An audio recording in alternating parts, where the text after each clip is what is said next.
Ladies and gentlemen, at the very outset, I would like to thank Mr. Venugopal for a kind introduction, mine to you all. So before we start our dispensation for the day, let me take you over to a place called Gurez. How many of you have heard this place, Gurez? Gurez. Right, this is a place in Jammu and Kashmir, rather Kashmir Valley, along the line of control. 2 to 3 weeks before, there was one Major Kaustubh Rane, 2 Havaldars, Havaldar Jami Singh, Havaldar Vikramjit, and Rifleman Mandi. They were on a patrol on this line of control. Usual normal patrol, where the Pakistani forces across the line of control from the other side, they started unprovoked firing, and all these 4 were martyred.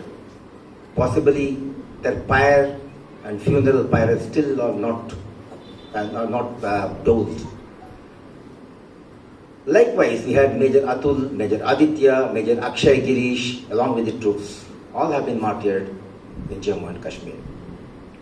So therefore, before we go in further, I would like to beg your pardon, but I think we should observe a minute's silence as a tribute to these martyred soldiers. I request you kindly to all stand up. It's indeed my proud privilege and honor to be present here today amongst you all, the august gathering here. And before this, a little time back when I was talking to Dr. Nagaraj, I was amazed and astonished to know that this was the platform which was graced by Dr. Radhakrishnan, Sarvapalli Radhakrishnan, and Pancham Lama, Martin Luther King the Jr., and such stalwarts. So it's my real proud privilege and honor to be here sharing the same platform which they had shared. Coming to the dispensation today, we have had 4 wars. Kargil 1999, before that we had 71 war which Bangladesh was liberated. We had the 65 operations or war and 47-48 war. 4 wars we have had with Pakistan so far, and we have vanquished them very decisively. We have given them all the 4 wars befitting reply. And after the 71 war, Pakistan knew that it is difficult to face the Indian army face to face, and they changed the strategy to bleed India through 1,000 cuts. That's the policy they are following in Kashmir, and sending the terrorists across, motivating or whatever you may use the word, so that the Kashmiris there take up arms and so on and so forth. We have been seeing all this. But the question is, why is it, what exactly Pakistan wants? Are they really interested in Kashmir? Or is it just a bogey and then they want to keep it up? Why do they want to keep it up if that is so? Now let us go to this independence, that is 1947, 15th of August. A very interesting thing to note, possibly some of you might have thought about it, and many might not have. And it is of interest to the lawyers here, because when we got independence, before independence, after all, it was an undivided India, and the people of the same genre, same psyche, we're all one. And the army was the British undivided army, and this army was also one. And all these officers of the army, the British Indian Army, they had taken training in Indian Military Academy. So the training was also similar. So there's no change. And when India got divided into 30-70 ratio, 30% towards Pakistan and 70 to India, based on the population, etc., and various considerations. Army also got divided. Army went the assets, the land, and army also got divided.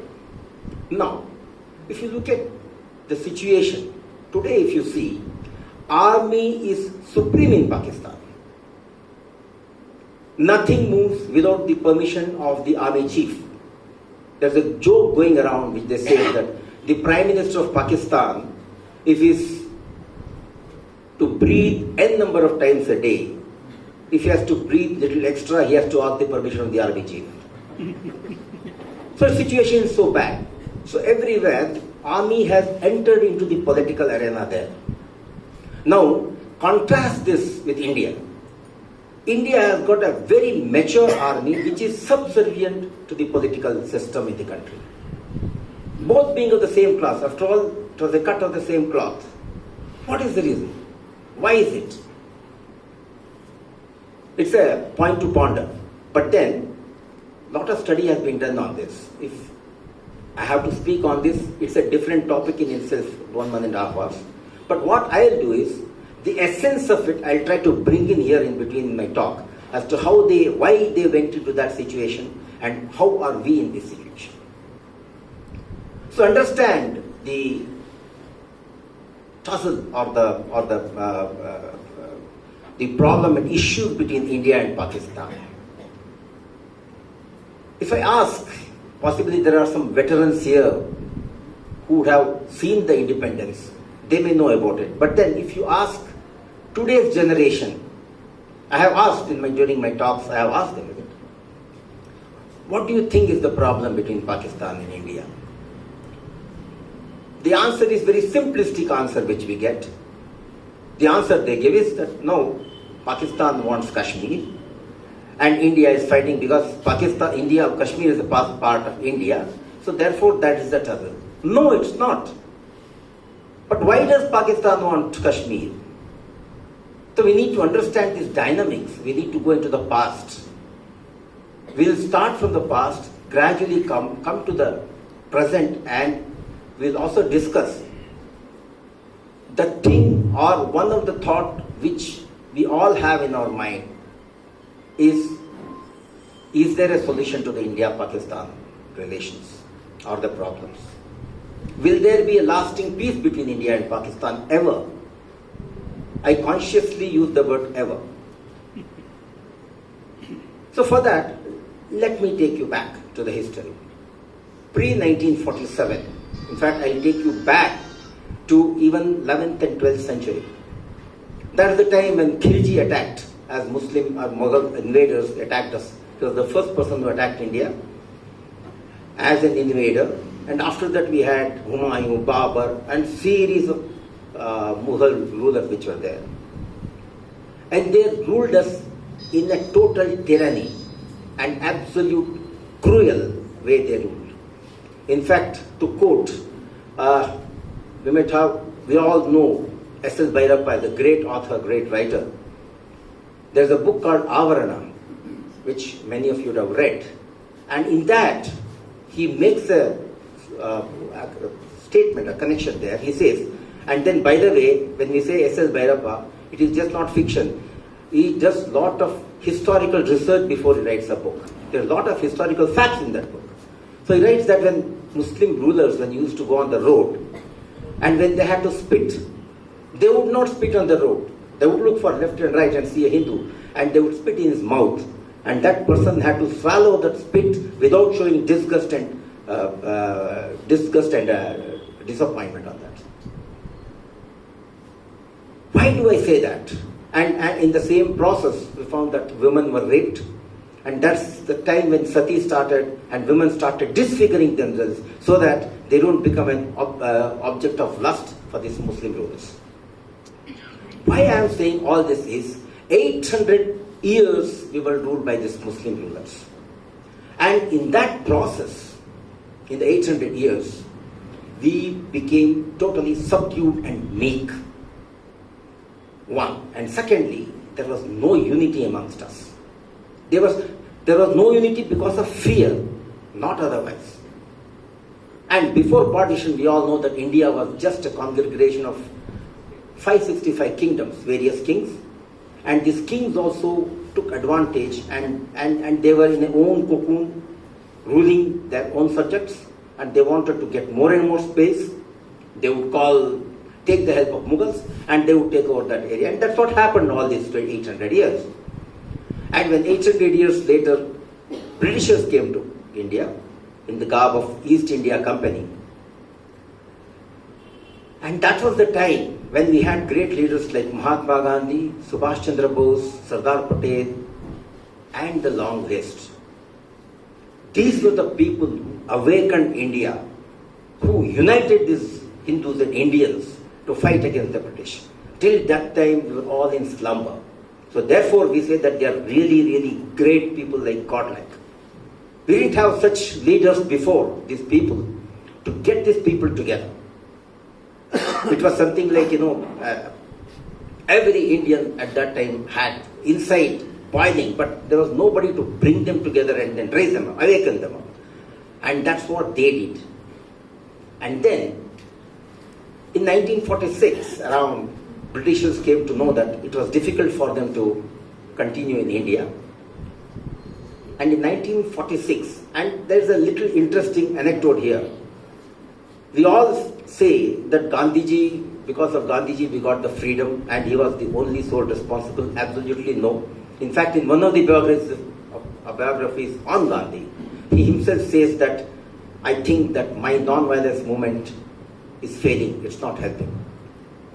We got to give equal credit to Subhash Chandra Bose, who raised the Indian National Army, who fought against the Britishers. So that's very important. History doesn't give that much of relevance, but it's extremely important to know that Subhash Chandra Bose had a major role to play in our independence. So in 1946, Britishers knew that they had to leave India. They drafted what is called as India Independence Act.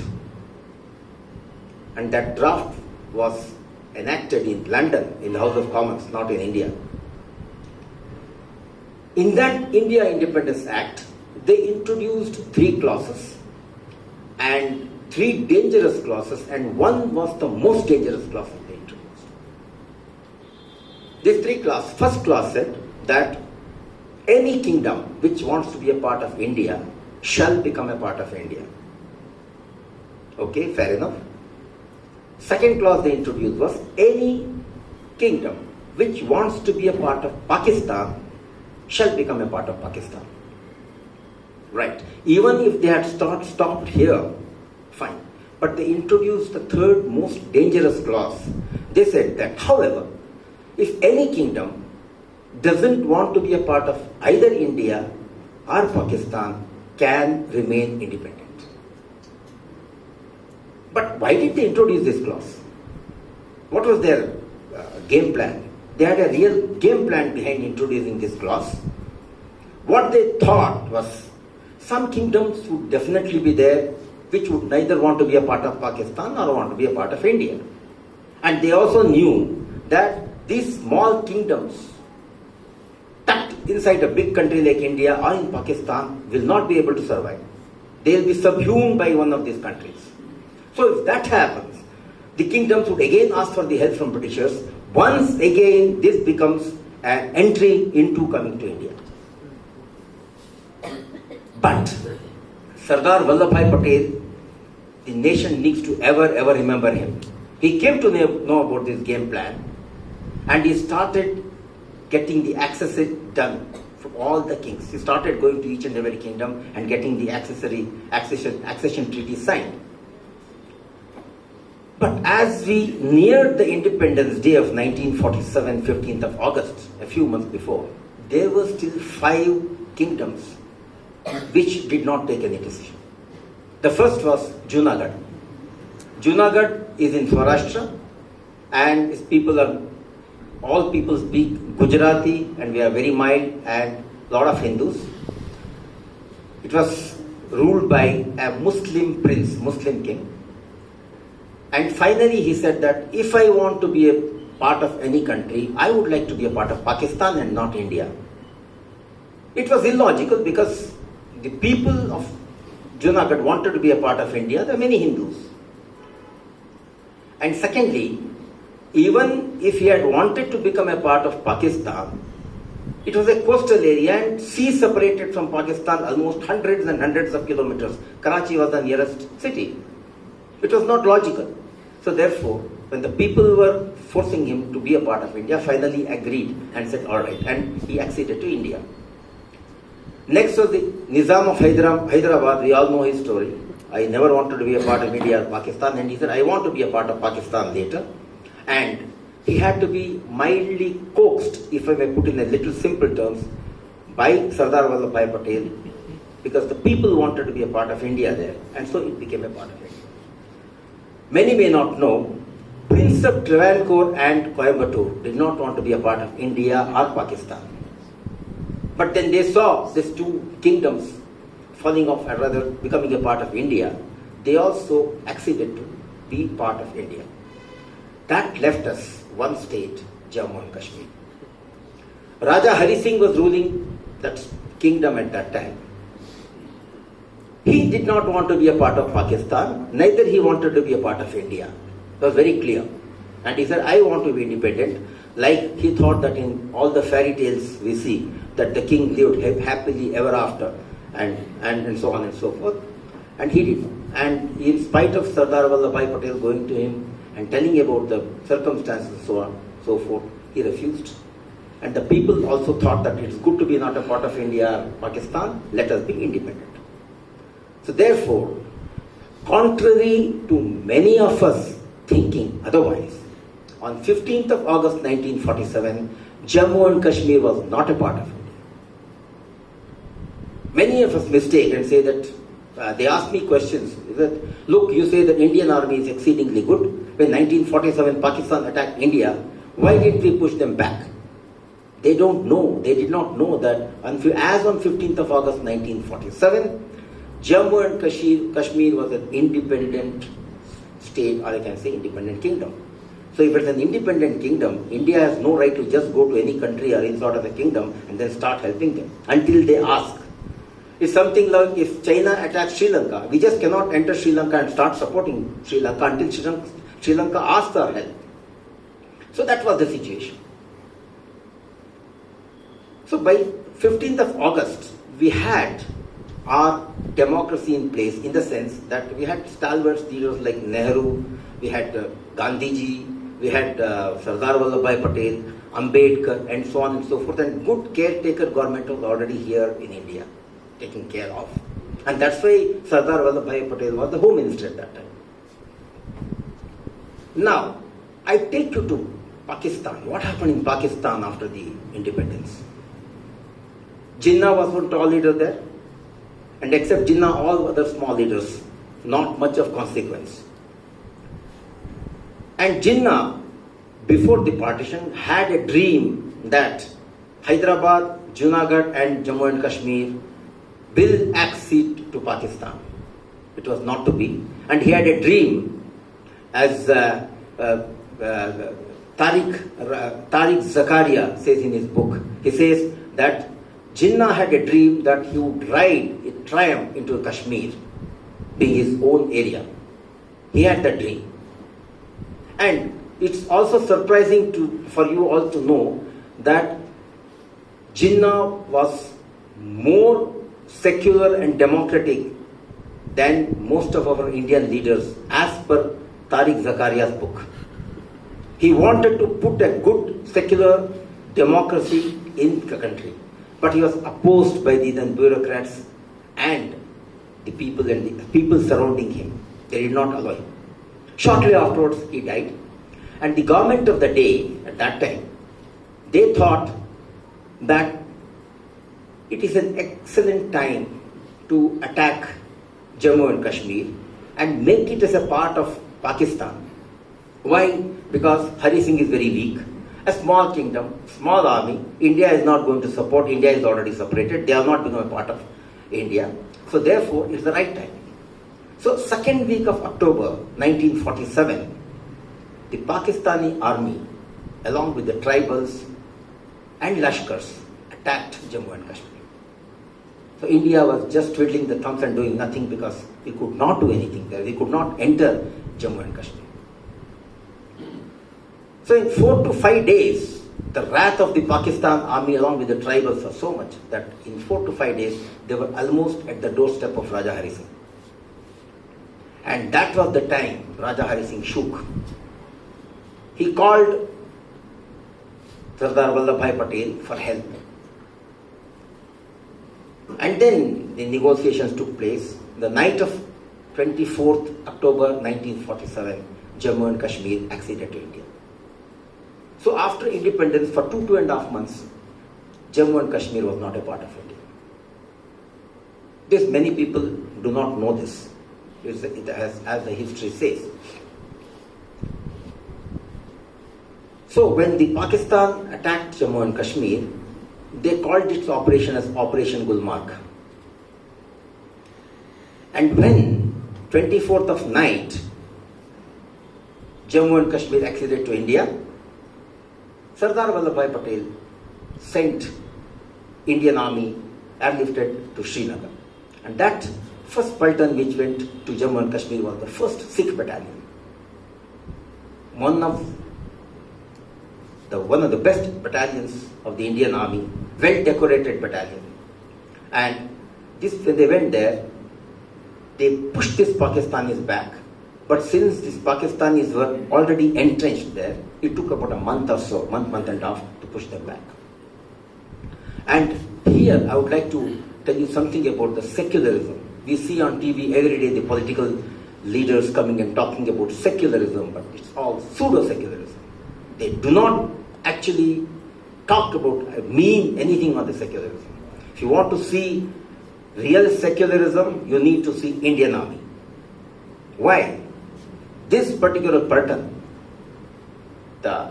was commanded looked after by one Usman, who became brigadier later. Usman, he was a Muslim. And he, along with the Sikh troops, pushed them back. And the same Usman used to attend Gurudwara function along with the troops. To give another example, I am just coming to the current situation now. Golden Temple of operations we call Blue Star. We had to do a very difficult task of flushing out the terrorists from Golden Temple. And Bhindranwale was inside and we had to eliminate him or we had to neutralize the person. And when the troops were ready to go into Golden Temple, the entire operation was commanded by General Brar. He himself is a Sikh. Now we are telling a Sikh person to enter his holy shrine.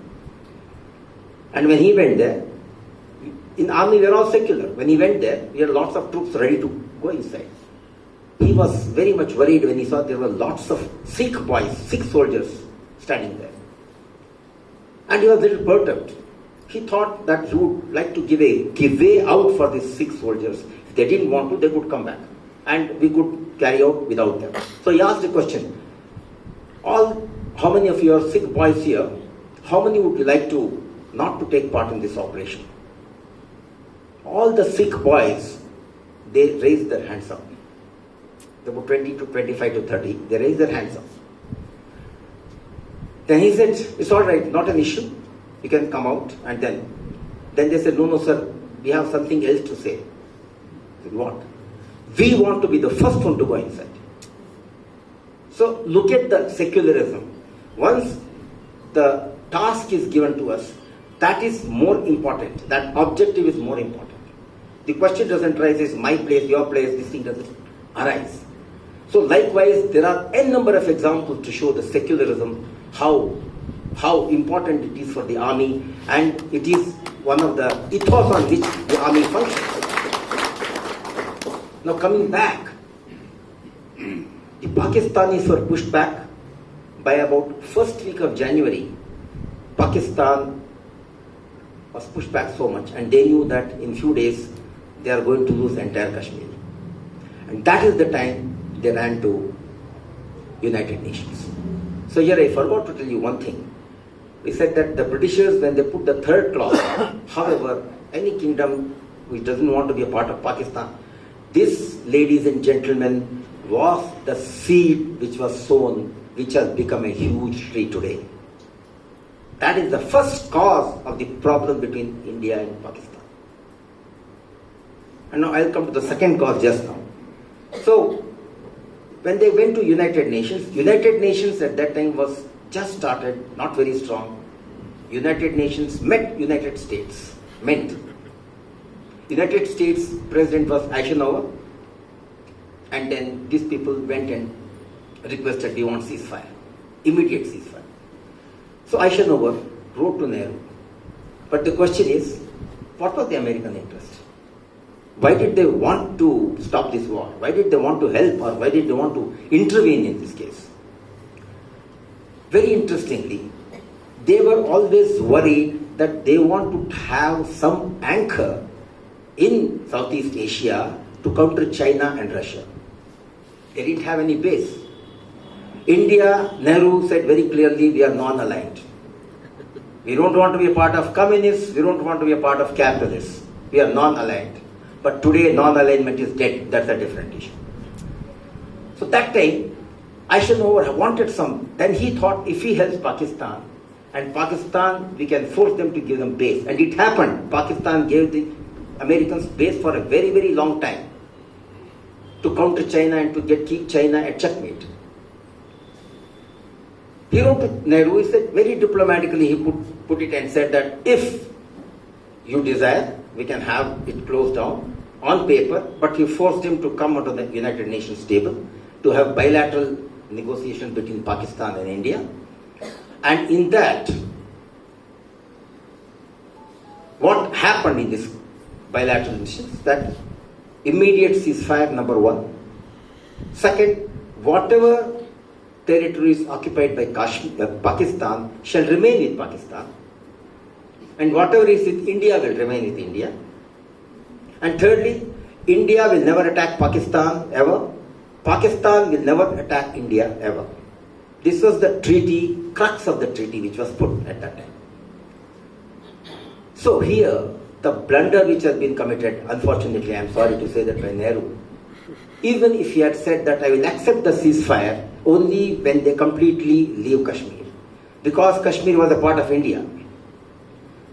He should have said that we want 24th October status, which is a part of, complete Kashmir is a part of India, so they should push back. He did not do that. Or, even General Lahal says in his book, he says that 1947-48 war, even if Nehru had delayed going to the United Nations for a few more days, today we would not have any Pakistan problem. We would have taken over entire Kashmir, Kashmir would have been ours, and for all practical purposes, we and Pakistan would have been very good friends. But that was not to be. So this is the second cause, which we see now as India-Pakistan problem. Kashmir becoming the issue. And so in the process, Kashmir, which Pakistan holds, we call it as Pakistan occupied Kashmir. This is what is POK, and this consists of 3 districts, Skardu, Hunja and Gilgit. These are the 3 districts, provinces or districts you may call, which are with them. Rest of Kashmir is with us. And so, a line was drawn between the 2 Kashmirs, between the Pakistan occupied Kashmir and our Kashmir. And that line is called as the line of control. Please do not mistake it with border. In Punjab, in Rajasthan, we have got a border with Pakistan. It's an international border. There is no dispute. But this line of control is still disputed. That's the reason that we call it as line of control and not as border. Many people mistake between the line of control and the border. Border is different, international border, and line of control is different, and this is the line of control. And so, all these nefarious activities which happens, it happens across the line of control. Skardu, Hunja and Gilgit, be it training of the terrorists, be it infiltration into Kashmir, it all happens from the Pakistan occupied Kashmir. And it has been passed many times in Parliament, even the Golden Centenary celebrations of in Indian Parliament. All the parties together, they have come, and the midnight session, every party, every MP, member of Parliament, all together unanimously have said that whatever is required needs to be done, but we need to get the rest of Kashmir back into our fold. That's the declaration that still stands. So we are very clear that Kashmir is a part of India. They have got a different say. Pakistan says that, look, you have a referendum in Kashmir. And if Kashmir and Jammu and Kashmir say, yes, we want to be a part of India, we have no issue. We say no, when the king has already acceded his entire place, entire area, entire state to us. There's no question of any referendum. But Nehru initially was keen on referendum, but it did not happen. Luckily, whatever.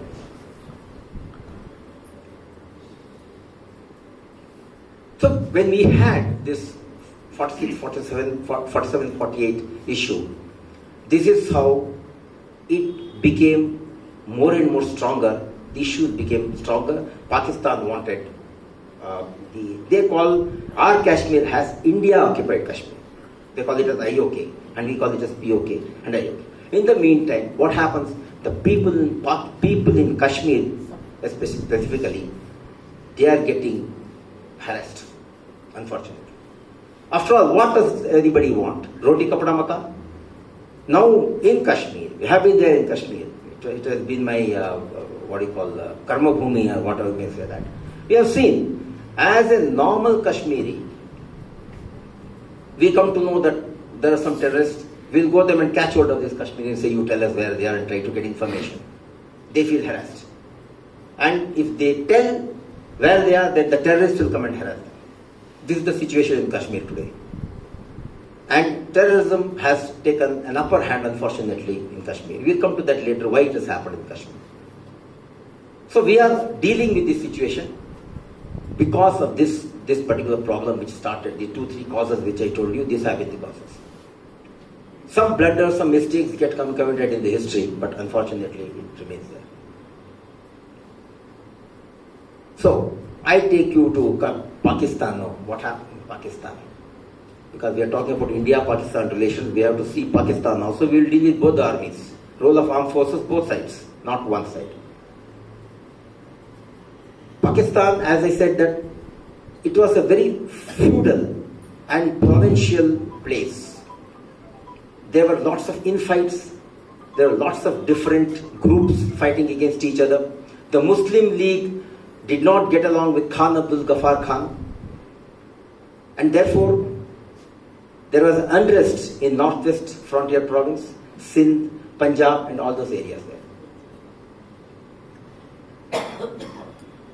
And the government of the day could not control the situation in Pakistan. And their prime minister, the first prime minister, Liaquat Ali Khan was the prime minister. What he did was, he saw a great potential in one of the army officers there. Any guesses? Ayub Khan. He was Brigadier Ayub Khan then. He made him the chief of the army staff. And that was the cardinal mistake which was committed in Pakistan for militarization of the entire political arena. Ironically, when Ayub Khan became the chief of the army staff, he made a statement which is ironical and paradoxical statement. He said, army has no place in politics. Army should not enter politics. Politics is poison. And army should be servant to the government. And we know what he did later. And at the same time, to add fuel to the fire, Pakistan appointed one Governor General called Ghulam Muhammad. He was a bureaucrat, straight away put as Governor General. He did not come through baptism fire, not through fire. He was not elected, he was nowhere. He was just put there because people liked him there, that's all. And so if we say that just it is because military which has spoiled Pakistan, equally bureaucracy is also responsible for it. And even with this, it could not come under control. There are lots of fighting continued. So martial law was declared in 1953. And martial law means Ayub Khan became most powerful man there. Many people don't know, Pakistan did not have a constitution till 1956.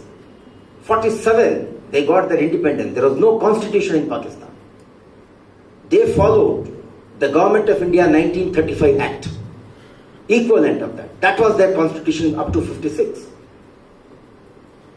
And when martial law was declared and put in Jammu and Kashmir, in Pakistan, some of them went to the Supreme Court against this martial law. And ladies and gentlemen, you will be surprised to know what Supreme Court did. Supreme Court said, though it is illegal, they brought out the doctrine of necessity and said, though it is illegal, but in case of necessity, it becomes legal.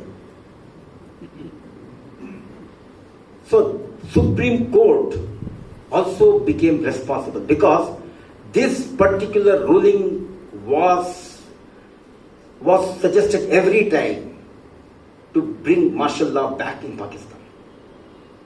They had this particular ruling there and they used to refer to this particular judgment to bring martial law again and again in Pakistan. And Pakistan, unfortunately, got destroyed of this. So we say that not only army, not only the bureaucracy, but even the Supreme Court was also responsible to see Pakistan in this state today. So another question comes. I think eminent lawyers will be interested in this. If you look at the Constitution, which came in 56, before that it was equivalent of 1935 Act, there is no provision for military rule or the martial law in either the equivalence of 1935 Act or in the 56 Constitution. It was a symbolic position which has been done by these people, by the Supreme Court. I come to India. Compare this with Supreme Court. How democracy has been flourishing in India compared to Pakistan, and why so?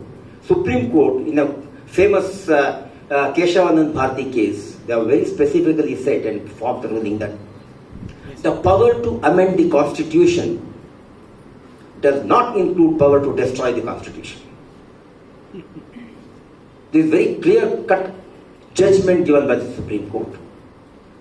And there have been many cases where the government has possibly gone overboard in changing the Constitution. This has been challenged in the Supreme Court, and Supreme Court rightly so has struck it down. And due credit to the government of the day, though reluctantly, they have accepted the Supreme Court's verdict and moved on. This was not to be in Pakistan. So all this became an issue between Pakistan and India in the sense that Pakistan was going a way totally different, and India, absolutely, there was complete democracy here. And India, what happened? As the 56, 57 continued and all that, Nehru, again, the key figure, he did not have trust in the Indian armed forces. Very sad to say, he did not have trust. Why? It may be a reason when he saw Pakistan, what's happening, how the army has totally taken over. He was little upset and he wanted to keep the armed forces in the distance. And the credit goes to the army here. In 1947-48 when this happened, they quietly accepted. So the army has always accepted the political decision which has been taken in our country. They have never tried to supersede any of the government's decisions or questioned. They have never questioned. Whatever the political decision taken, the armed forces have been absolutely subservient and then taken on the task whatever has been given to them. This is the big difference between the two countries when you say the relations between the two countries, how it is different. So in India, when Nehru, 1956, 57, 58, the civil-military relationship was at the worst between 59 and 61 in India. That was the time when in 1962, Chinese attacked us. So since we are dealing with India and Pakistan, we may not go to Chinese side that much. But it's interesting to know that Nehru brought in Krishna Menon. And in fact, Nehru has written to Bertrand Russell, and he has said that Indian army is becoming too strong. I am getting worried about the Indian army. It's becoming very powerful. And the country doesn't desire the army to be so powerful. This was the statement made in a letter to Bertrand Russell. So he brought in Krishna Menon, and who was one of the most non-performing defense ministers we have ever seen. Even if he had been non-performing, it's all right. Even A.K. Anthony was non-performer. But in this case, he did damage. When he was brought in, I quote, Nehru told him, control the generals. These were the instructions given to Krishna. So, when Field Marshal Cariappa, then General Cariappa, when he went to Nehru in 1961-62 with the intelligence, he said that, look, we need to put our forces on Chinese border because it may get a little worse. Nehru got annoyed, thumped his fist on the table and said that, since when has the Commander-in-Chief started telling the Prime Minister who is going to attack us? It is our prerogative. You just look after Pakistan and keep quiet. These things are history, it's available. I am not saying anything, it's all in record. And he had no choice. And therefore, in 1962, we were beaten, vanquished very badly we know that. And Henderson Brooks committee was formed along with General Bhagat to look into the losses, and that report has never been made public so far. During that time, another thing, unfortunately, what happened in India is that General Kaul, you might have heard of that, very infamous, some of them say, he was very close to Krishna Menon and Nehru, and he was brought in, and he was commanding forwarding, and then he was brought in there. When he was made Lieutenant General, against the wishes of General Timaya, the Chief of the Army Staff, that was the time General Timaya put in his papers. He said that I, along with other two chiefs, Army Chief and Navy Chief, we cannot serve under this present Raksha Mantri. And one of the T.J.S. George, who was there, the secretary at that time, he has written a book, and he has said that the relations between Timaya and V.K. Krishna Menon were good till Kaul came into play. They had a very good relations. But in his book, An Untold Story, General Kaul has refuted. He said that the relations have always been bad between Krishna Menon and Timaya. To cut the story short, Nehru called once again Timaya and forced him to take back his resignation, which Timaya took. And a little time later, Timaya suggested General Thorat's name as the Chief of Staff, which was rejected by Nehru government at that time, and then he made General Thapar as the Chief of Staff. Postings and superseding somebody, and then appointments is a sore point with the army, which normally government should not interfere. This was the interference which the government at that time did. And what did that show? Even at that time, Indian army had been mature enough, they accepted that. They kept quiet. General Timaya kept quiet.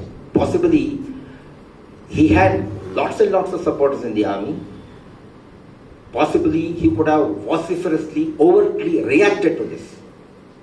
That didn't happen. In fact, it's on record. Nehru has also mentioned about Indian Army Jawan he can't think. He cannot take any suggestion from somebody else. His chin is more important than his chest and mind. These are the such statements which have been made by Nehru on the army Jawans. So when this happened, even to the extent that when we lost 76,000 square miles of land to the Chinese. And unfortunately, ladies and gentlemen, if I have to go to Kailash Mansarovar, I have to ask the permission of the Chinese to go inside. It was our territory once upon a time, it has been occupied. And again, this time, when the Chinese onslaught continued, it's called Arunachal Pradesh and that. Now it's called Arunachal Pradesh. Those state was called as Nepal. And so, again, the American president at that time, he told the Chinese said, all right, we will stop ceasefire, but we will not return the territory which we have got with us. So we lost 76,000 square miles of land there to Chinese. 26,000 square miles of land we lost to Pakistan in that occupied Kashmir. 76,000 here. 1 lakh square miles of land of Indian precious land is away from us. But Nehru claimed not a blade of grass grows there. Yes. In fact, okay, I can bring that out. So in Parliament, when these things are happening, Prakash Veer Shastri was the MP, opposition MP. He brought out, he said that, look, Mr. Nehru, what is the government going to do to get back this 76,000 square miles of land from China? It's our precious land. So Nehru said, oh, you don't worry, not even a blade of grass grows there. Nothing we have lost, nothing about it. So Prakash Veer Shastri made a statement at that time, Mr. Nehru, with due respect, there is not a bit of hair on your head. Will you cut your head and give it to the Chinese? So that came as a shock to Nehru. And that was the beginning of his end. He became sick, he was upset about it, and such a thing has happened, and he expired. Coming to Pakistan. Now, Ayub Khan was becoming more and more powerful, and at the same time, unrest was increasing in Pakistan. People were asking questions and this thing and that thing. A lot of things happened. And surprisingly, Ayub Khan was seen in many in Pakistan, again ironical, as an Indian spy. It's on record. So when Ayub Khan went to US in April 1958, the president of Pakistan that time was Sikandar Mirza, who was a general once again from the army, and he thought that when he comes back, he should be thrown out. Overthrow Ayub Khan. So when Ayub Khan finished, and they thought that he has gone to US to receive his commission from Nehru. So that's why he has gone. So when he came back, he had his loyalists. So they told him that, look, Sikandar Mirza is planning this. Quiet, he kept quiet. On 27th of October 1958, he sent 2 generals to Sikandar Mirza, president's house, and these 2 generals told him, would you like to resign or face the consequences? So the president graciously resigned in the night, and he was still in bathroom. Resigned, and then end of it. So if you see Pakistan's history, none of the rulers, or none of the prime ministers or presidents, or the field marshals, or whatever at the helm of affairs, they have not been able to stay. They have always been vanquished by somebody else for the craze of power. That's the history of Pakistan. So Ayub Khan took the total control of Pakistan there because there was nobody to ask. He was the dictator, and then he ran the show as it is. In 1963-64, when the things were becoming worse for him because the people started, and when he became Chief Martial Law Administrator after Sikandar Mirza, once again he made an ironical statement to the army. He said, army has no place in politics. Army should not enter politics. But the situation in Pakistan is such that army is required at present. But once the normalcy gets restored, army shall go back to its banks. And to ensure that army is always on the streets, he raised the bogey of India. He said that India will swallow Pakistan, India will finish Pakistan, and India will completely consume Pakistan, and Pakistan will not be there on the earth. These are the statements he has been making. And people, the civil society at that time, thought army as the savior. whereas things were completely different. So Ayub Khan had no choice in 1965, and he launched what is called an Operation Gibraltar against India. He launched for two reasons. Number one, to quell the unrest in Pakistan. And secondly, he saw that India has got a prime minister and the defense minister who is absolutely anti-army. There was no modernization of the army there at all, and then nothing else was happening in the armed forces. Therefore, there was no. This is the right time to attack and take off Kashmir again. And so they went to. That's the reason that this Operation Gibraltar was launched by them. And in the Gibraltar, we know what happened in 1965. It was one of the most ferocious wars. But I would like to bring out the role of the armed forces in two areas. One, we all might have heard the name of the Havaldar Abdul Hamid, the great guy. Again, secularism as a Muslim. In 1965, the Battle of Khemkaran stands tall in the history of army. He destroyed 8 Patton tanks on his own. Americans were put to shame, and Americans got mud on their face because the Patton tanks were supposed to be their prized possession. And they were destroyed by Abdul Hamid.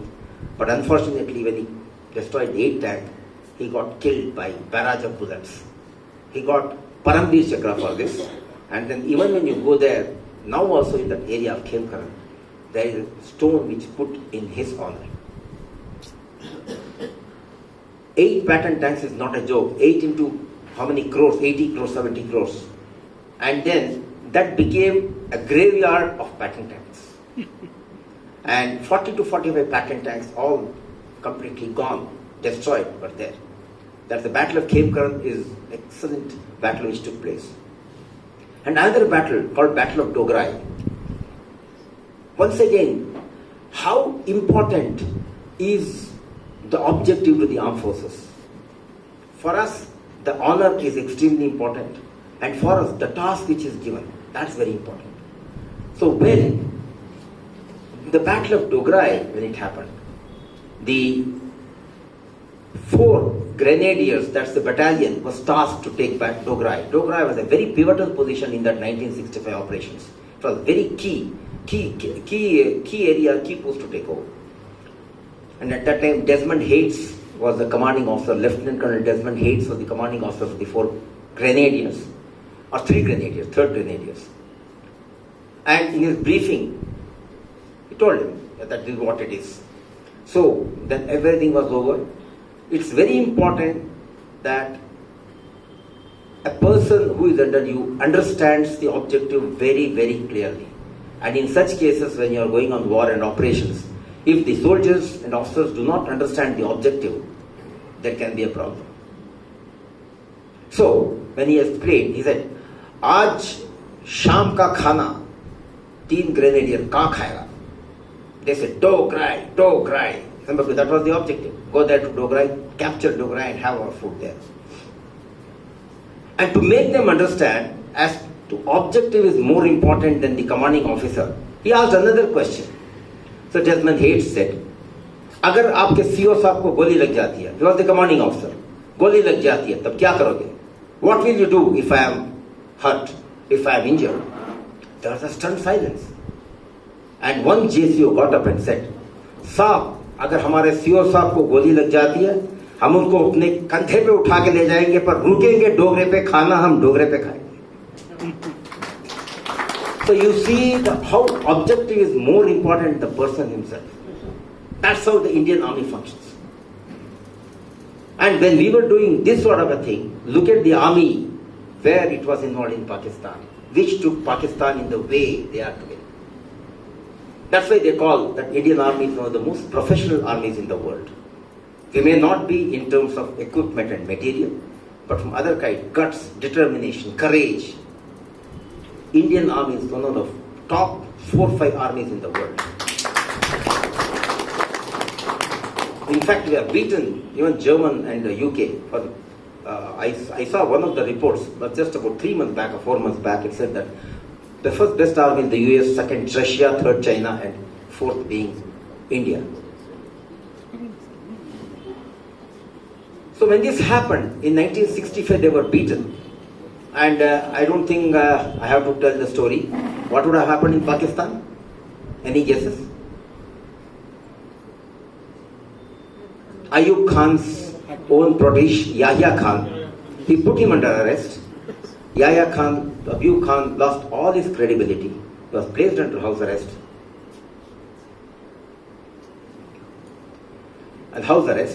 And then closed. Ayub Khan's was closed. Yahya Khan took over as the chief martial law administrator and to take the entire so we got, but Yahya Khan was a very colorful person. In Yahya Khan, you had one, he wanted to hold fair elections. He wanted to get back the power to the people. And secondly, he was colorful in the sense that he liked his wine and women. But in spite of that, he kept the first promise. In 1970, he held the elections. When he held the elections, to their shock, the Awami League of Sheikh Mujibur Rahman, he got 161 votes against Bhutto's 63 votes. That was a great shock for West Pakistan, and they could not digest it. And Mujibur Rahman came with a beautiful 6-point formula, and he said where federal and union structure together should rule both the countries, both the states.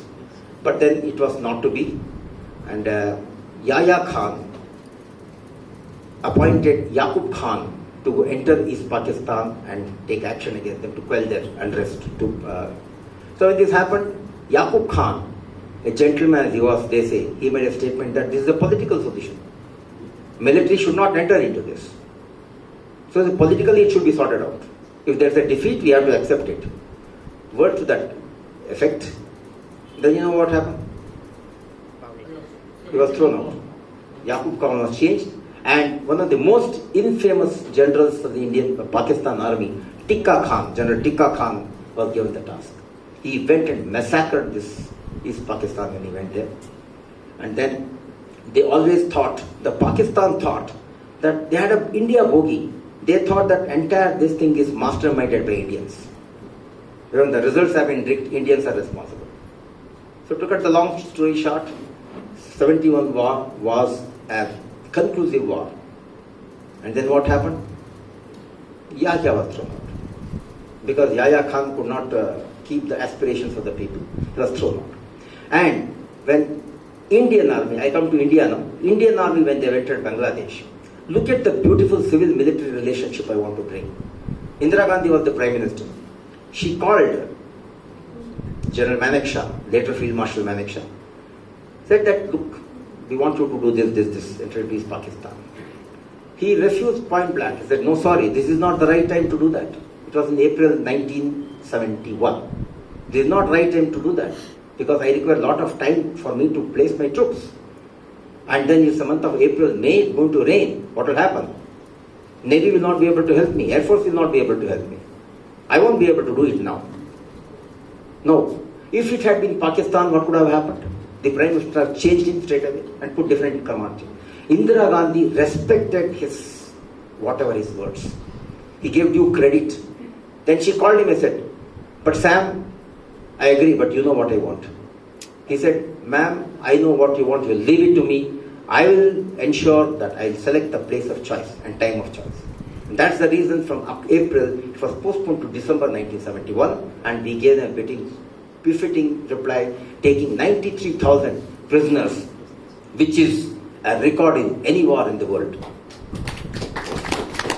So 71 happened. Then we come to 99.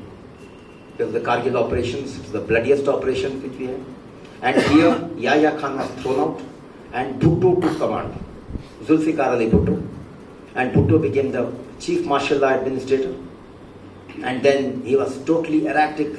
And history says that he was the biggest tyrant in Pakistan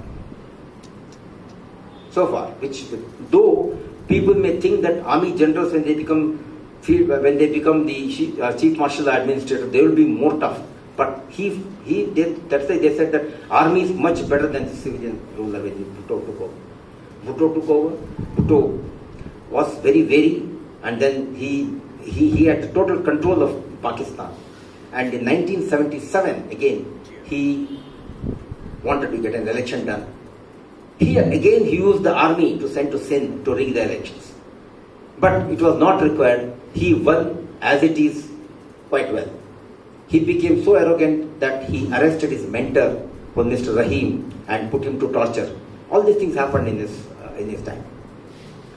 So likewise, like this, slowly, gradually, India and Pakistan have been drifting with keeping Kashmir as a central view, why they want, and all that. And then, as I told you a little time before, that they thought that to face India is difficult, face to face. Let us bleed India through 1,000 cuts. That's what they are doing now in Kashmir, the Valley of Kashmir. So coming to the present situation as to what will be the solution now. With all this, when Bhutto came,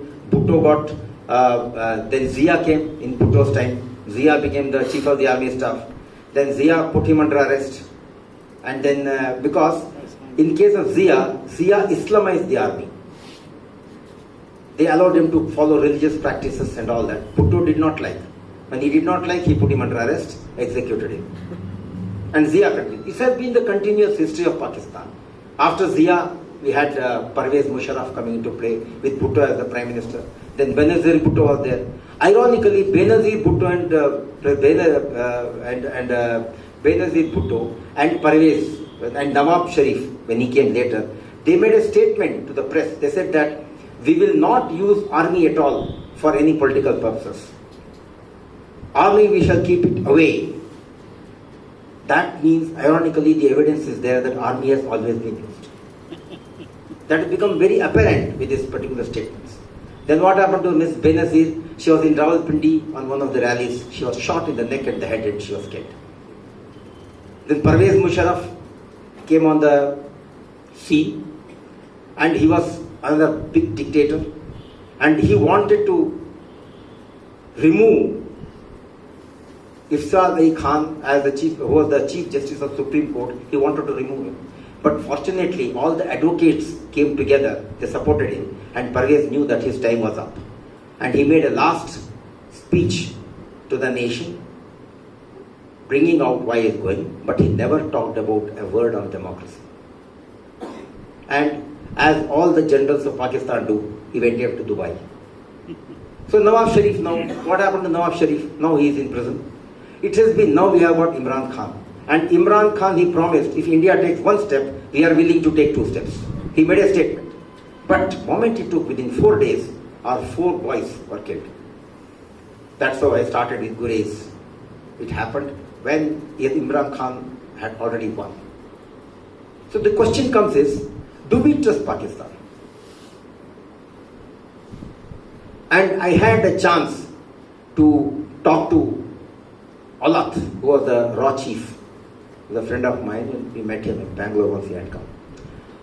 I said, Mr. Alat, tell me, you have been in this spy business for such a long time, and you was in Jammu and Kashmir more than 20 years, and you have been there, your ears were there on the ground, and you were with Prime Minister, various Prime Ministers, you were advisors, and all that.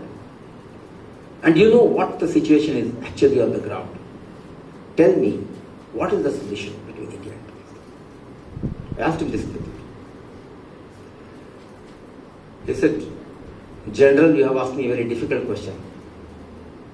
I said, but no, it's still. He said, there's no solution. I said, we may have to live because Pakistan is not interested in Kashmir.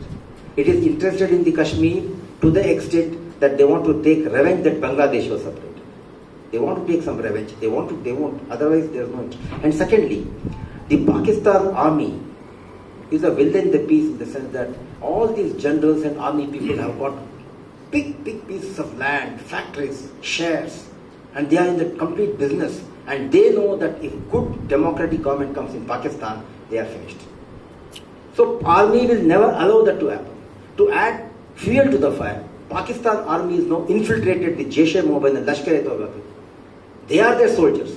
And now they also will not allow the chief of the army staff to do, even if he wants to. The situation has become so worse. So it's not so easy as this Germany and West Germany became break the wall. It's not so. But it's very, very complicated. And then we don't know what future is at present as it stands today. So I will, though there is a lot, but time constraint, I will leave it at it and ask questions. If you have got any particular questions, you can ask. Possibly we can concentrate on that. One at a time, sir.